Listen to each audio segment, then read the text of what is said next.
Hello, bonjour and welcome to your new Bonheur Private Wines video. We often talk here about high altitude wines or extreme altitude wines from Argentina in particular because they are our favorite type, and I've mentioned aspects of what altitude does to vines, why it matters to the quality of the grapes, and eventually the taste and the features of a specific wine. I've hinted here and there in a few videos about this subject, but I thought it would be useful to dedicate a full video to this, to gather all of the main facts in one single place. So this is why altitude matters to wine. Let's go.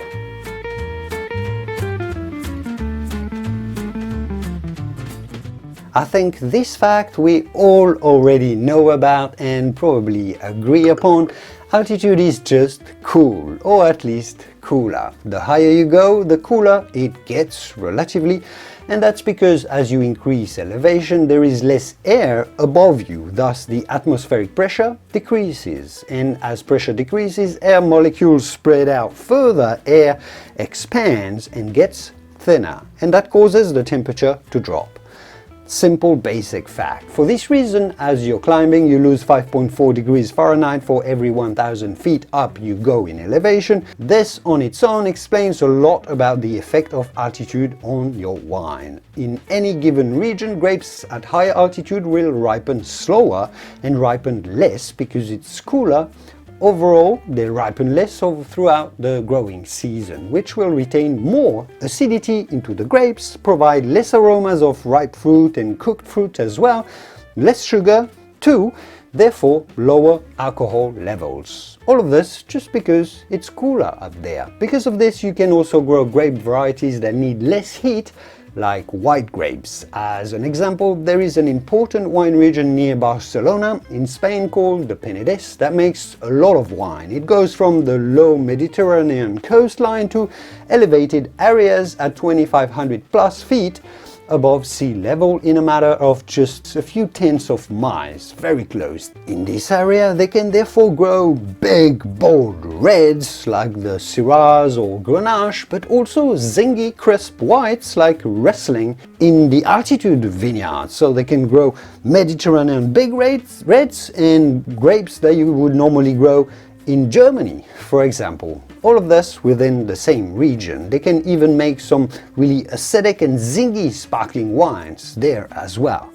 And if that's not cool, well, I don't know what is. All within the same region. So cool.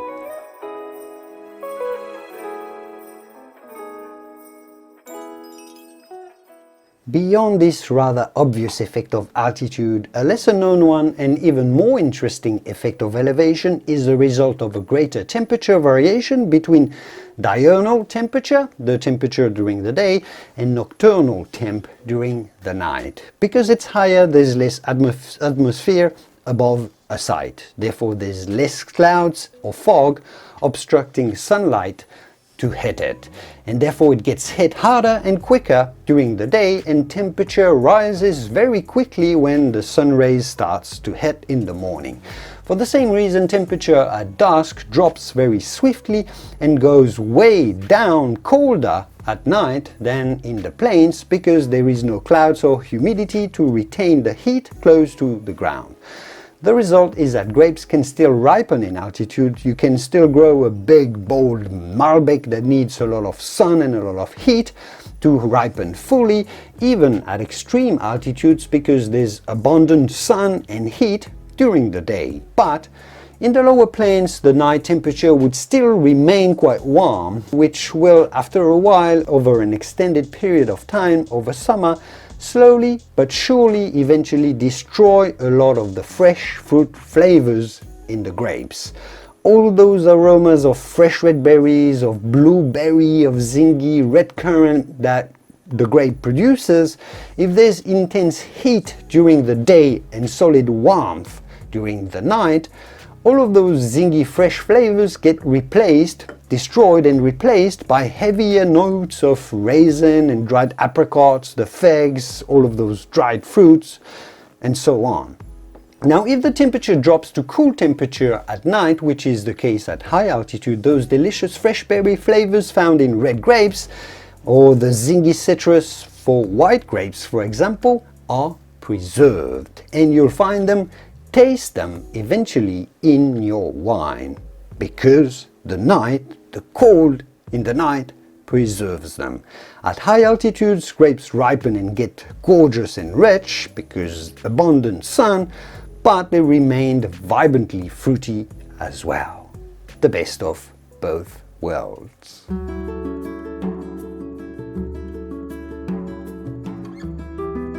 And it doesn't stop there. You thought this was already good enough? Two very strong effects of high altitude, and you thought this was cool enough, right?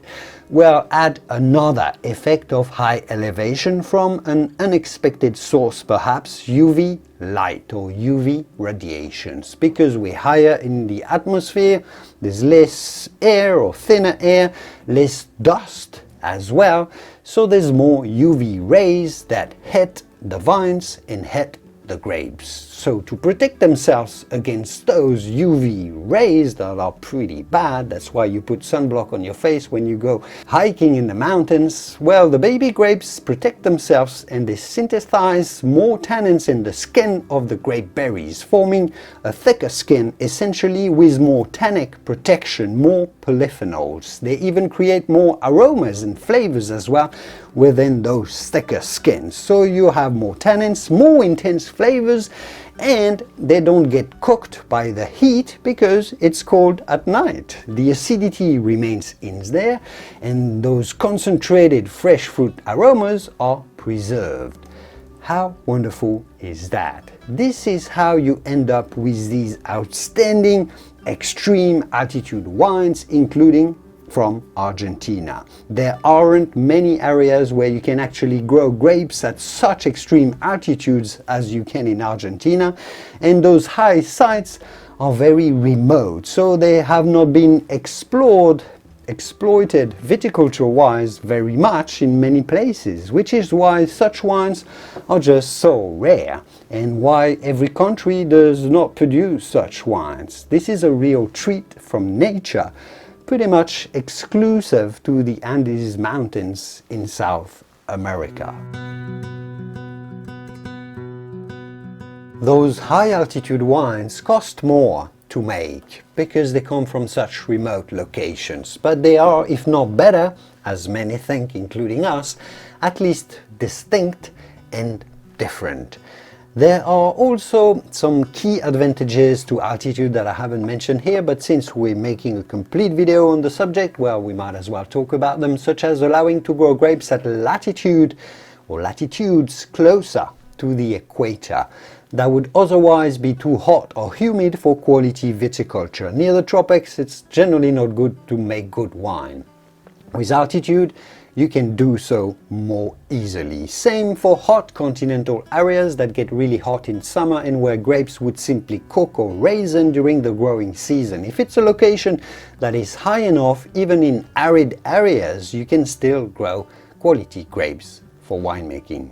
Finally, altitude is often a refuge for vineyards following the consequences of global warming or climate change. As the average temperatures increase, vineyards are often planted higher and higher to compensate. You find this even in the Napa Valley. There's only two ways out: higher in altitude or higher in latitude in the northern hemisphere. So wine producers plant more and more at higher elevation, or let's say closer to the poles. And now you know why. Going higher, closer to the poles as well, we have to migrate and move quality viticulture somehow.